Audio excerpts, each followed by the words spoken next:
Okay, the results are finally out for all the three levels, and all-time low passing rates for level 1 and 3. Level 2 was also quite low as far as historical average is concerned. And yep, plenty to discuss, plenty to debate as far as why this has happened, but I'm not going to cover that in my video. It doesn't make much sense. Yes, we know that we are in a pandemic, as well as there is a new format change, and that will have an effect, so I'd leave it at that. But what I really wanted to cover today is failure. I can talk about failure. You know, I've experienced that a lot in my CFA journey, and it's quite relevant because most people who gave the exams in May ended up failing.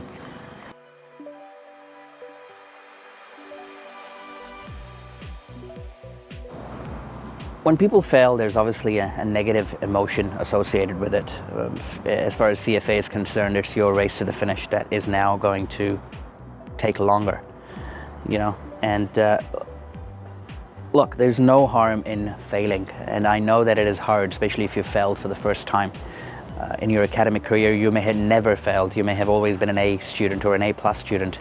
But what really happens in CFA is that the probability of failure is a lot higher than the probability of success. And at least most candidates will fail at least once. You know, the unlucky ones will fail twice, thrice, and so on and so forth. And very few candidates actually end up passing all three levels. So that is very important to understand, and most of you know that, so there's no point in me reiterating that. It's how you deal with failure, you know.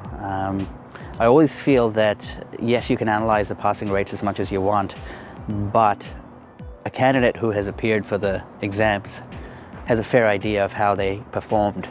And yes, there is the uncertainty corridor. You may have just failed or just passed, but for majority of us, we'll have an idea of where we are going to be when the results come out. I don't expect there to be a huge expectation gap in terms of a candidate who thinks he would have definitely passed and he failed. You know, that doesn't happen. And even if it does, it's very rare. So always look at your results, see where you need to improve, see where did you actually do worse in the areas you expected to and you need to improve on, and how close you were. You know, how much effort do you need to put into your next attempt to clear the exam. Okay, that works. If you've just failed once, you've got a shock, and you are going to appear, and all well and good. Maybe the next few rounds you're going to pass. But what happens if you failed the second time? All right. Now, a couple of things again. Is the problem with the preparation? Did you not put in enough hours, enough effort? That was always the case with me. And I was always trying to game the system. You know, I was one of those guys that felt like I need to pass the exams in the quickest, shortest amount of time. And I got hammered in level 3, you know. 1 and 2 it worked, but not in 3. Because if your base understanding is weak, you're going to get caught out. And that's what happened. And I knew I was getting caught out. I knew I wasn't putting enough effort. 1 or 2 times it was the fact that I just couldn't. You know, I just didn't have the time. And I probably should not have turned up for giving the exams on those occasions, yet I did, because I wanted to, you know, if I've spent time, even a little bit of it, I wanted to give it a go and try my luck, but it rarely works. So, you know, one suggestion for me is if you're underprepared, do you really need to give the exam? Yeah, yep, you've paid the money and it's not going to come back, but, you know, that's something that you have to weigh in, or you want to just go and experience it. But what if the problem is not with the effort? What if the problem is with the strategy, the approach?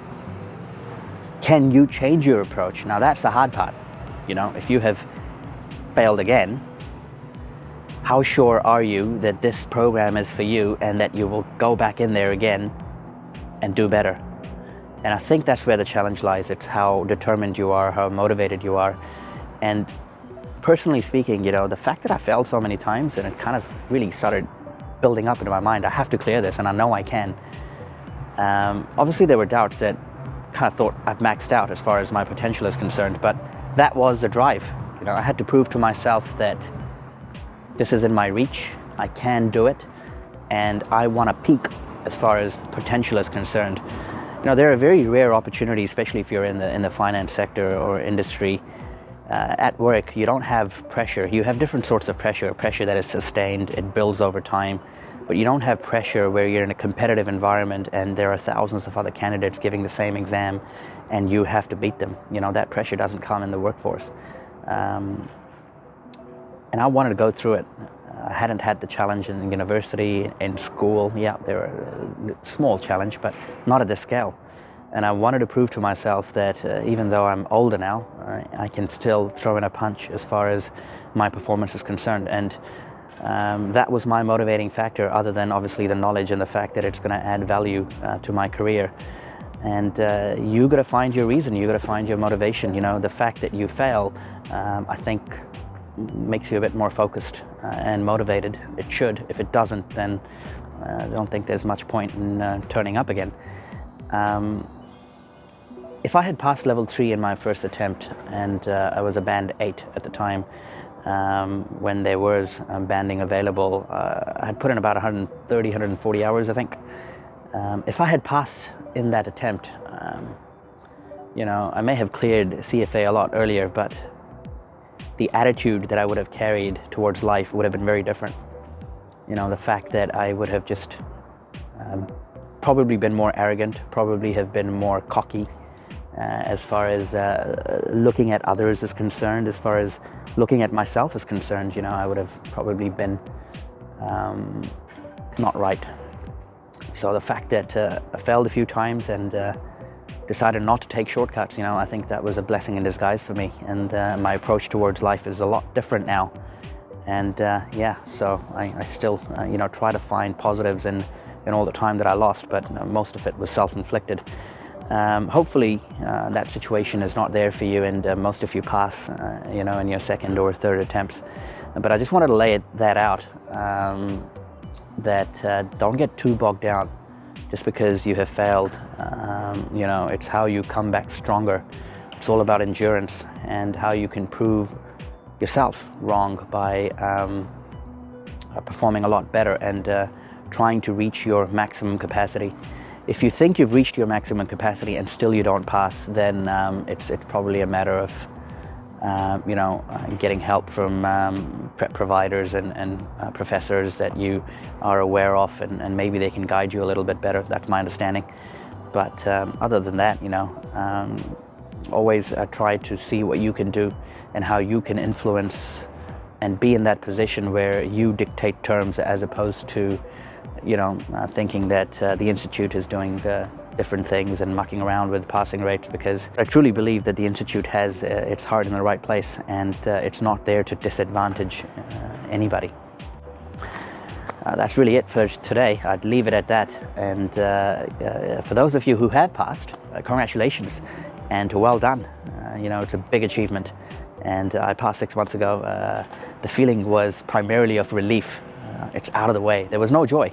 I woke up at about 3 o'clock, looked at the email, told my wife I've passed, and I wanted to tell her because she told me that I was going to fail, and you know, the way the prep was going wasn't the smoothest, even on my multiple attempt. And that was it. I just went back to sleep, and the next morning I was extremely tired, and I shot the video of the result.